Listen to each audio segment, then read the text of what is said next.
Salut à tous et bienvenue sur la clinique. Aujourd'hui, on va revenir sur le show qui a eu lieu le week-end dernier. Désolé, j'ai pas pu le faire un petit peu avant, tout simplement parce que j'étais pas dispo, mais vous allez voir, ça en valait la peine d'attendre ces quelques jours supplémentaires, car ça veut aussi dire que j'ai ramené des belles images tournées au drone que je vais distiller comme ça à droite à gauche dans les vidéos prochaines. Aujourd'hui, Fighter Fest de la AEW, la All Elite Wrestling, qui fait suite au show qui avait eu lieu le 25 mai dernier, Double or Nothing, qui avait eu reçu des réactions, on va dire, unanimement positives, dithyrambiques. Bref, c'était quelque chose d'absolument génial. Chose que, par exemple, on ne peut pas dire pour Fighter Fest, et on va voir ensemble dans la vidéo pourquoi.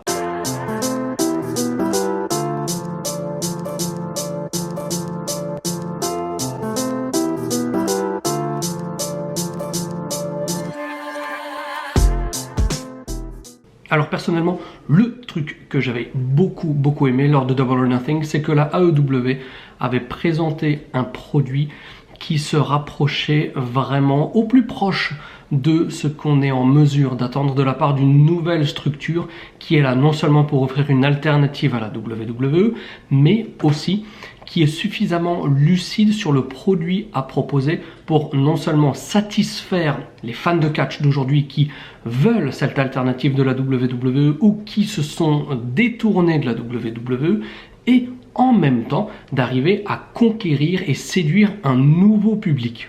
Ils avaient réussi avec brio à faire tout ça en s'éloignant vraiment d'un côté, comment dire, indie indépendant du catch, qui est selon moi le plus gros piège pour empêcher la AEW d'aller de l'avant et de séduire un nouveau public. Par contre, malheureusement, lors de ce Fighter Fest, je trouve que là, ils ont fait beaucoup de choses qui vient à l'encontre de ce qu'ils avaient déjà réalisé lors de Double or Nothing. Alors je m'explique. Déjà, on a un pré-show. Pré-show, 3 matchs, c'était relativement long. Le match à 3 équipes était assez super, il a vraiment mis sur la sellette, il a donné beaucoup de temps et d'importance à Private Party. Donc Private Party, je pense qu'on va les voir sous les projecteurs de la AEW de manière très importante dans les mois et dans les années à venir. Par contre, ensuite, on a eu 2 matchs absolument catastrophique. Alors évidemment, ça peut arriver à tout le monde, sauf que j'ai pas trop compris pourquoi ils ont mis ces matchs-là à ce moment-là. Je m'explique. On a un match féminin et un match entre guillemets hardcore.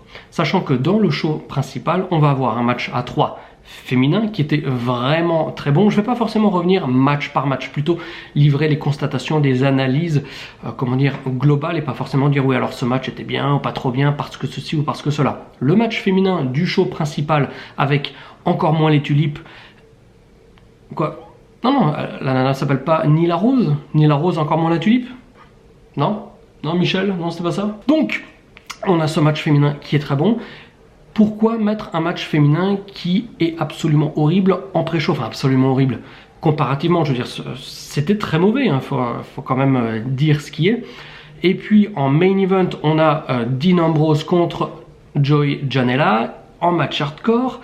Je vais revenir un petit peu là-dessus parce qu'il y a aussi quelque chose qui me dérange à ce niveau-là. Mais pourquoi mettre un match hardcore aussi mauvais en pré-show? Je n'ai absolument pas compris. Alors, on va faire abstraction de ce pré-show. On va faire comme si on ne l'avait pas vu parce que je me mets toujours dans les bottes, dans les chaussures de quelqu'un qui découvre le produit pour la première fois. Car ce n'est pas en faisant un produit qui se destine aux fans déjà conquis ou aux fans de catch qu'on permet à une structure de grandir. Il faut arriver à capter un nouveau public. Le nouveau public, qu'est-ce qu'il fait avant d'éventuellement acheter un pay-per-view? Là, c'était un petit peu différent par contre, parce que la manière dont on pouvait regarder le show, c'était pas vraiment du pay-per-view, c'était pas vraiment payant. Il fallait s'inscrire sur les plateformes, ça devenait gratuit, etc., etc. Mais c'est pas la question. La question, c'est de prendre un pas de recul et de se mettre vraiment dans la peau du fan qui en a un petit peu marre de la WWE ou tout simplement qui a envie de regarder un autre type de catch, qui va regarder le pré-show. Il regarde le pré-show, est-ce qu'il va regarder le show principal? Absolument pas. Même si ça a commencé très bien avec le match à 3 équipes, ensuite ça s'est très mal terminé. Lors du show principal, on a eu des combats qui ont commencé plutôt bien avec Shima contre Christopher Daniels. On a eu le match féminin, comme je l'ai dit, que j'ai trouvé très bon, ou d'ailleurs même je me suis presque levé du canapé quand j'ai vu la deuxième catcheuse, je ne sais plus laquelle, qui saute de la 3e corde, et là Nyla Rose qui chope les deux en plein air qui arrivent à les maintenir en même temps, ça c'était absolument génial. Et c'était le premier moment marquant du show pour moi et pour la foule aussi, parce qu'à ce moment-là, on a la foule qui s'est levée comme ça d'un seul homme. C'était une super expérience. En termes de nouveau public, j'ai aussi un petit peu de mal, je dois avouer, avec Jimmy Havoc, qui pour moi, je sais pas, ça fait un petit peu adolescent gothique de la fin des années 90, début des années 2000, qui regarde un peu Buffy contre les vampires, tu vois. Pour moi, il n'a pas sa place, il n'a pas du tout la carrure ni l'envergure d'une superstar qui va être mise en avant dans une structure aussi importante et sur une plateforme aussi importante que TNT et une structure aussi importante que la AEW. Et je dois bien avouer que Darby Allin, qui a fait un match nul de 20 minutes, enfin nul, il n'était pas mauvais, c'était un match nul, pas de vainqueur, au bout de 20 minutes contre Cody Rhodes, même si le booking était très intelligent et qu'il était entre guillemets parfait pour vraiment élever Darby Allin au rang supérieur, honnêtement, je trouve qu'il n'a pas sa place à cet endroit. Il a sa place peut-être en pré-show, en premier match, mais je suis encore très dubitatif par rapport au fait qu'il puisse embrasser réellement un rôle de main eventer, parce que si on le fait faire un match, un draw contre Cody Rhodes de 20 minutes, c'est pas juste pour faire joli, quoi. C'est qu'il y a vraiment des plans en long terme pour lui, en haute carte. Et au même titre que Jimmy Havoc, ça fait un petit peu enfant qui joue au catch, c'est ce genre de catcheur, et je suis un petit peu déçu qu'ils mettent autant l'emphase sur ces bonhommes aussitôt dans l'histoire de la AEW. Je reviens brièvement également sur ce que j'ai dit avant, lorsque il faut se mettre dans la peau de quelqu'un qui découvre le produit pour savoir, pour vraiment, comment dirais-je, juger la valeur des angles, des storylines, de la manière dont tout ça est chapeauté, tout ça est structuré.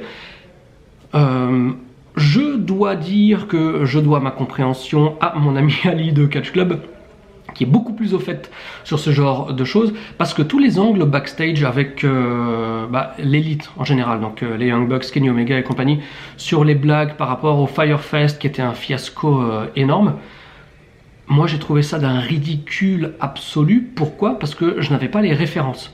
S'il faut avoir des références en tout début d'histoire de la AEW pour comprendre ce qu'ils font, évidemment, s'ils font des choses et des angles, enfin, s'il se passe quelque chose lors d'un pay-per-view, dans un an, qui oblige, on va dire, le public à comprendre et à connaître des éléments qui se sont déroulés lors des émissions télé, pourquoi pas?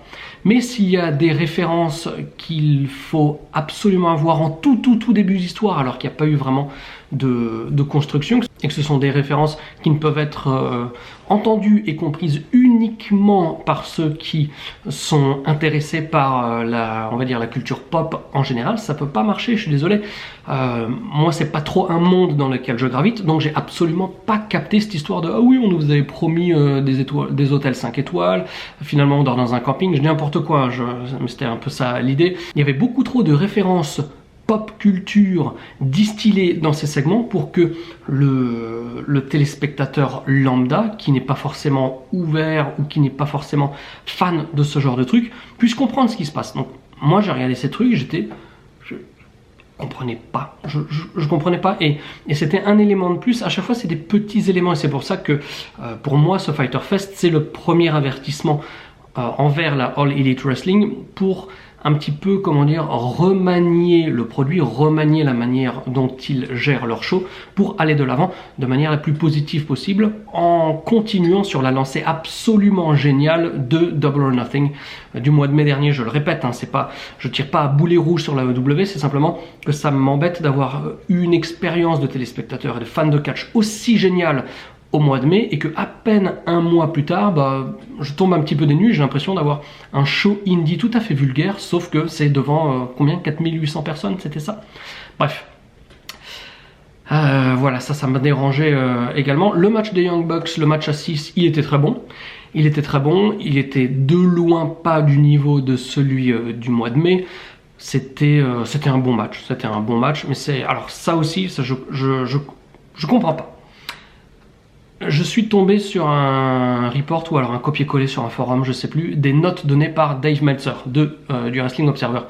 Sur ce match, il a mis 4 points et pour la clinique, 4 points de suture et demi. Il il y a un gros problème de notation du catch moderne par Dave Meltzer, qui se contente de noter, en tout cas c'est l'impression qu'il donne, uniquement la performance, entre guillemets, athlétique qu'il y a dans le ring. Quand on regarde le match avec le son, avec les histoires précédentes, sans les histoires précédentes, sans le son, sans public, sans rien, j'ai l'impression que c'est une note comme ça qui est un petit peu figée et qui prend pas du tout en considération tous les éléments extérieurs, tous les éléments qui gravitent autour d'un combat, qui font la magie du combat, parce que ce qui se passe dans le ring, ce sera toujours et pour toujours et depuis toujours secondaire. Et ça, je le maintiens. Ce qui fait un match de catch, c'est l'émotion, c'est les catcheurs, c'est le public, c'est le cadre dans lequel il vient s'inscrire. Un match à WrestleMania, bien entendu, il a beaucoup plus d'envergure qu'un petit match comme ça indépendant, même si la performance athlétique, entre guillemets, est la même. Ce n'est pas du tout la même chose.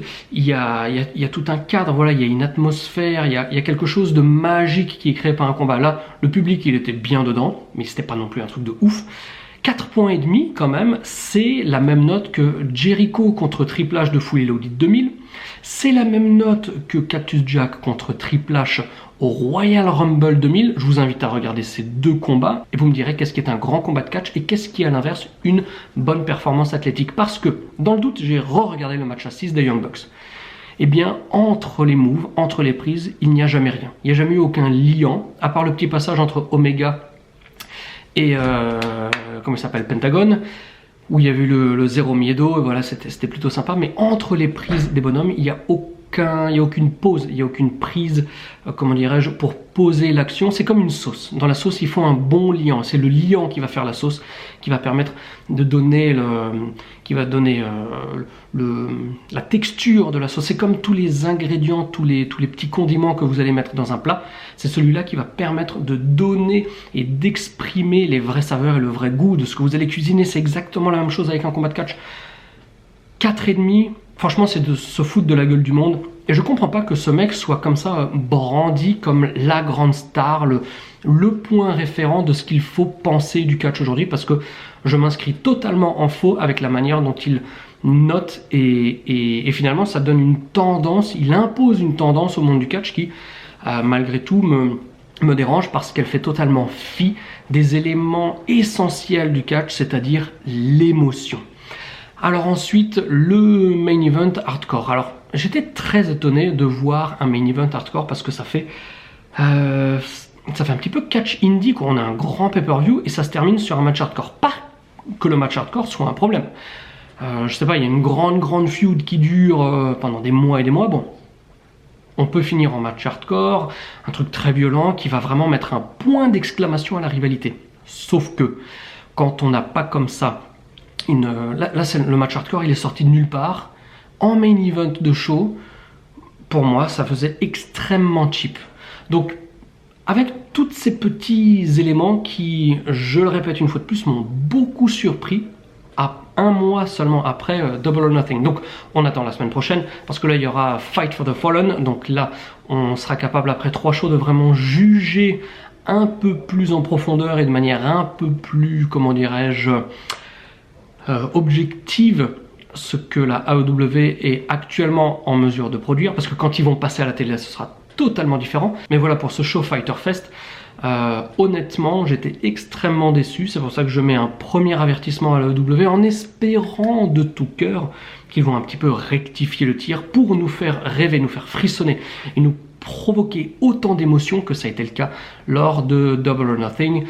J'aime bien dire Double or Nothing, ouais. Donc voilà, il y a des catcheurs qui ne devraient pas être là, je pense, mais c'est vrai que lors de l'angle à Double or Nothing, on a eu Jimmy Havoc, donc a priori ils ont aussi des plans long terme pour lui. Donc Jimmy Havoc, Darby Allin, pour moi ils ont pas le niveau, ce ne sont pas des catcheurs d'envergure qui peuvent, alors peut-être qu'ils vont pouvoir, peut-être qu'ils ont les compétences, mais en tant que spectateur lambda qui regarde un show, un gros show, parce que quand on regarde la AEW, je veux dire... le lendemain de, comment s'appelait le dernier pay-per-view, le lendemain de Stomping Ground, à Raw, il y a eu 3500 spectateurs dans la salle seulement. Le lendemain, je ne sais plus où était le SmackDown, 2500, c'est-à-dire que les salles sont complètement vides. Et là, à AEW, on a, pour un show entre guillemets secondaire, 5000 personnes presque. Donc, ça reste, en termes d'envergure et de gens que ça attire, plus gros que la WWE actuelle. Il faut le comprendre. Stomping Ground, c'était 6000 personnes pour un pay-per-view. Donc voilà, il faut que les catcheurs soient au niveau de l'envergure, de l'aura du produit qu'on est en train de présenter et du produit qu'on est en train d'essayer de construire à moyen et long terme. Donc voilà les amis, j'espère que cette vidéo vous a plu. J'ai livré comme ça mes réactions à chaud. Non, si, voilà, j'ai un petit peu parlé de tout ça. Bien entendu, je ne remets jamais en cause le niveau in-ring. Mais le niveau in-ring, comme je l'ai dit, il est secondaire par rapport à ce qu'on doit mettre en avant, ce qu'on doit faire pour qu'un produit vraiment puisse aller de l'avant et toucher un peu lui. Il ne faut pas oublier que la TNT, ce ne sera pas juste voilà, les fans AEW actuels. La TNT, ils vont essayer de toucher des millions et des millions de gens aux États-Unis. Proposer le produit qu'ils ont proposé lors de Fyter Fest, ça ne peut pas marcher. Proposer ce qu'ils ont proposé lors de Double or Nothing le mois dernier, ça peut tout à fait marcher. Donc on croise les doigts, on croise l'aide, on va voir ce qu'ils nous vont nous proposer le week-end prochain. Je vous ferai évidemment une review un petit peu plus rapide parce que là je suis entre guillemets relax pendant quelques semaines. Mais voilà, troisième show, on va être plus en mesure de voir dans quelle direction va la AEW et j'espère de tout cœur, et parce que ce que je vous partage, je l'ai lu aussi beaucoup sur internet, donc au moins ça me conforte dans l'objectivité avec laquelle j'ai lu et j'ai interprété ce show en tant que fan de catch et aussi entre guillemets en tant que côté business, vous voyez ce que je veux dire. Parce que, je le dis une fois de plus, le but de la AEW, ce n'est pas de proposer des bons shows de catch pour les fans de catch. C'est de proposer un produit qui puisse attirer un maximum de nouveaux fans à qui ils vont pouvoir petit à petit vendre des t-shirts et des pay-per-views. C'est ainsi que la AEW sera capable de grandir, de grossir et d'être une réelle alternative viable aux produits actuels de la WWE, produit WWE qui lui aussi est déjà en train un petit peu de changer. Donc tout ça, on est dans un moment super excitant dans le monde du catch. Donc si vous entendez cette phrase, c'est que vous avez regardé la vidéo jusqu'au bout, donc merci pour votre fidélité. Moi je vous retrouve très bientôt pour de nouveaux épisodes. Je sais que vous me parlez du Screwjob, de Benoît, de plein d'autres petites choses. Il y a aussi la Nuit des Temps, des épisodes de la Nuit des Temps qui vont arriver cet été. Bref, plein de réjouissances sur la clinique. Donc une fois de plus, merci à tous, merci d'avoir regardé la vidéo. N'hésitez pas comme d'hab à partager, à commenter. Rejoignez-moi aussi sur Twitter, @WrestlingClinic. Et moi je vous donne rendez-vous très bientôt pour la prochaine vidéo. D'ici là, vous savez ce qu'il vous reste à faire, c'est-à-dire pas grand-chose. Putain les gars, ils ferment les portes bruyamment. C'est-à-dire pas grand-chose, si ce n'est garder la passion et regarder du catch 24 heures sur 24. Allez, bye bye.